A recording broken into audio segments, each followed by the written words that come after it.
Are you on a clutter clearing journey?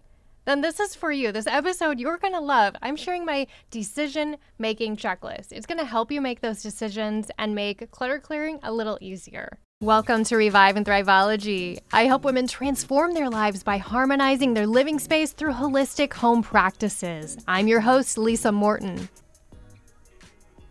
Hey there, and welcome to Revive and Thriveology. I'm your host, Lisa Morton, and I'm excited today. Solo episode. I have something really cool that I'm going to share with you guys. I think you'll find it really valuable.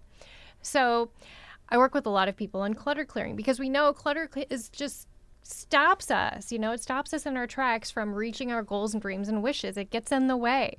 So, I'm always working with my clients. I'll say the very first thing you need to do is clean your home and declutter your home. And then you can dive into all the other things. But this is really, this is setting the stage for the event. This is setting the dinner table before you're going to eat. This is doing the prep work that's needed. So I want to share a little story with you. I had a client named Heather, and Heather and I, we worked on a lot in her house. We incorporated all these Feng Shui concepts. We created this beautiful yoga studio in her home, and it was really fun. And we had such a great time working together. And then she called me one day and she's like, oh my gosh, I need your help. I'm like, what's going on? She's like, it's not my house, it's my mom's. She's trying to help her mother clutter clear, and they're just not getting anywhere. And I don't know about you, but I've been with clients where we're trying to get there, and it's just like a mountain you have to climb, and it seems overwhelming. And so I created something for her, a checklist that I'm going to share with you guys today. I think you will find so much value in it. So I kind of created this document for her to use with her mom. So if this is you're working with a parent or family member who needs to rid your home of some clutter, then this is great. Work on this together. Maybe share this episode with them. But maybe this is you, so you can use it as well. Okay, keep in mind a couple things. Keep in mind that clutter is a lot, right? It's overwhelming. It's a lot emotionally. It's a lot mentally. It's a lot physically. You have to do things. You have to figure out where things are going to go. So this decision-making checklist that I created is part of my clutter clearing course, which you can access on my website. If you want your hand held a bit, right? Like sometimes we just need to know we're not alone in this. We need to have some guidance and some support and some understanding that, yeah, this is where we are right now. And it's okay. Let's take a couple deep breaths and work on it together. And that's why I created the clutter clearing course. Is it going to take you through clearing clutter out of every nook and cranny of your house? No, it's to set you up for success. So along with the decision-making checklist, you guys know I love to journal, and we do a little journaling exercise in that. We discover maybe why we're keeping certain things or maybe certain emotions that we're avoiding. It can be really eye-opening. I have tons of downloads, tons of checklists, worksheets, even like, what do you do with all this stuff once you've cleared it out of your space? So I know you will love this. If you're working on clutter clearing, go to my website, learn more about it. But here's the freebie. You're getting part of it free here today. We're going to go through my decision-making checklist. This is really how you decide, do you keep it or do you let it go, right? Because once you have these questions kind of answered prior to clearing clutter, it's going to be so much easier. All right, let's dive in. Number one, how long has it been since I used this item? How long has it been? Is it a bridesmaid dress you wore 10 years ago? How long has it been?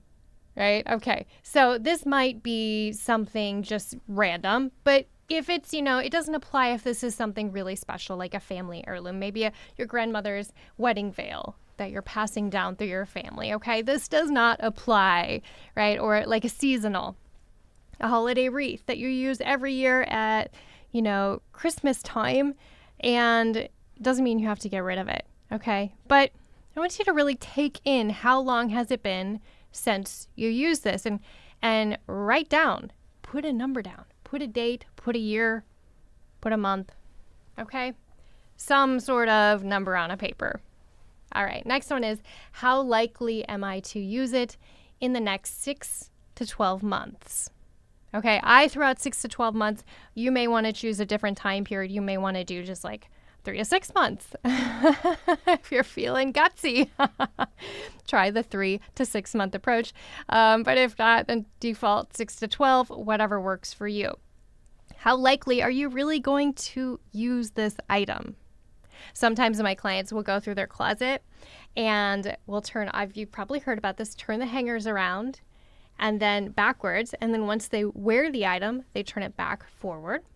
And so then you can visually see those items you've used. I also recently did an experiment of I knew I had too many utensils and I didn't know what I was using, kitchen utensils. I didn't know what I was using, what my husband was using. So I put everything in one drawer. And then as we used it, I told him to put it in the other drawer that was empty. I had a little nook that was empty. So we're moving things over. We have a lot of I'm all for fun gadgets, but I had this little zester thing. I had 3 garlic presses. I love garlic, but who needs 3 garlic presses? So how likely am I to use it in the next 6 to 12 months? All right, your next one. Is there a way to borrow or use one should I need it? This is really helpful if you have friends or neighbors who are handy. Maybe your next door neighbor is a super handy guy. He has every tool you ever need.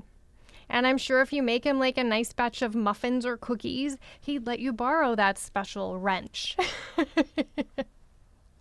So see if there's a way to borrow it or use one somewhere if needed. Something I recently learned, a lot of public libraries offer rental of items. Now, I've looked into this a little more, and different libraries will have totally different things. So, of course, you can rent books and movies and audiobooks and all this stuff. Some might even have gardening tools. I've seen my public library has cake baking supplies. So if you're going to do your, child's 6th birthday on this elaborate cake, check out the library and borrow the cake baking supplies. There was like knitting supplies. If you want to experiment with knitting, you're not sure if you want to buy everything involved, try it out. So check out your local library. Also reach out to the women in your groups, in your clubs, in your, community, and see if you're trying to look into something, if you can borrow it so you don't have to invest that money, and then figure out what to do with it when you're not using it. How many times have we taken up a hobby or thought we were going to take up a hobby and then it just didn't work? I have tennis rackets in my garage. My husband and I have tennis rackets. We keep saying we're going to play tennis, and it's been, I think, 4 years we've had those rackets. So I think that's my cue to take care of that today. Donate them. All right. So that was, is there a way to borrow or use one should I need it?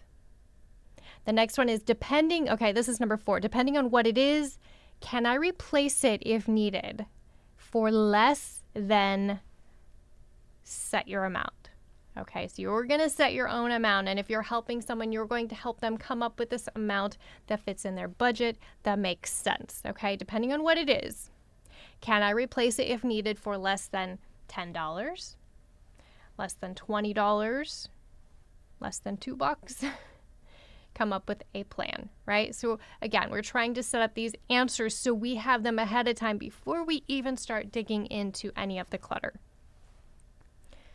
And let's see, number 5 here is, it's something someone else may need more than I. This is a good one because my eyes have been really open to this lately. I think in episode 1 or 2, I shared a story about my coat closet, and I had too many winter coats. They actually had dust on them. I will admit it. They had dust on them, and I'm clearing them out, and I'm thinking, wow, there's people out there that don't have any type of winter coat that need some warmth this winter. So it kind of filled my heart more to think about them having warmth than it being in my closet with dust. If I'm not wearing it, I'd rather someone else enjoy it. So is it something someone else may need more than I? Is there a reason to keep this item? Okay, so is there a reason to keep this item? This is the last one. Like, is there a reason you're keeping it because you're going to pass it down to a child, like that family heirloom, a vase, a photograph, a collection of something, coins from your great-grandfather? Is there a reason to keep this? Is it a one-of-a-kind item, maybe a piece of art? All right, so this is the decision-making checklist. I think it's so valuable. Again, this is part of my clutter clearing course, which is available on my site if you want to go and learn more about it. Again, it's not going to force you to declutter. I know some people think about it and they're like, oh, she's going to make me do it all in like a weekend. That is not my approach. My approach is simple, gentle. I'm just here to support you. And I've worked with clients clearing clutter, trying to rid their home of excess, so much. And I mean, we've worked on so many different aspects, and I just have developed these approaches. And I'm also a big person. I'm really big in pen to paper. So having answers, writing them down, creating a plan, how you're going to clean, how you're going to clear out clutter left to right, top to bottom. Are you going to work in a circle direction? What are you going to do with it once you get it? Do you have boxes? Do you have bins? That's what the clutter clearing course is all about. But again, here are my decision-making checklist items one more time. How long has it been since I used this item? This is unless it's seasonal or that special occasion item. How likely am I to use it in the next 6 to 12 months? Feel free to alter the dates. Is there a way to borrow it or use one should I need it? Depending on what it is, can I replace it if needed for less than X amount of dollars? We'll let you fill that in, especially if you're working with someone else, helping them. Is it something someone else may need more than I? And the last one, is there a reason to keep it? Like it's a family heirloom, one of a kind. You're passing it on to your children. All right, I hope this helps you in this clutter clearing, Here's the thing. I always encourage kind of a minimalist mindset. Now, sometimes, again, people are like, oh, she doesn't want me to have anything in my house. No, I want you to have everything in your home that makes you feel good. If it doesn't make you feel good, it doesn't belong in your home. Move on from it. Let it go. I want everything in your home. And yeah, some things might make us feel a little more powerful, grounded, might make us feel a little better than others. But we want to get rid of those feelings, those negative feelings, those items that bring on those feelings of stress, anxiety, depression, melancholy, all those things. Because even though we maybe aren't looking at that box in the corner with the paperwork that we've been avoiding for 3 years, it's still affecting us. Our subconscious is still reacting to it every time we walk past that box. So it's so important to dive in. And, as, I talk about, if you follow me on social media or read my newsletter, I might talk a bit about minimalism. But this does not mean you have to not have anything in your home. I want you to be just very selective in those items you put into your space, you surround your body with.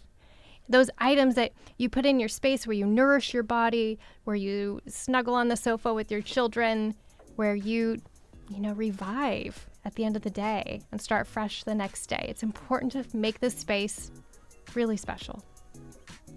Well, thanks for joining me on this solo episode.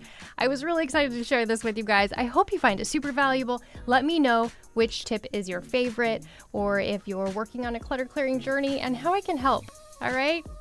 Take care, everyone. I'll see you next time. I'd like to thank our production company, Coraggio Media, the WELT 95.7 studios, and our sponsor, Good Chi. For more information, follow the link in the show notes. Be sure to hit like, hit the subscribe button, and leave us a 5-star review. If you want to connect, find us on Facebook, and be sure to let me know what topics you'd like to hear about. Thank you so much for listening. See you next time.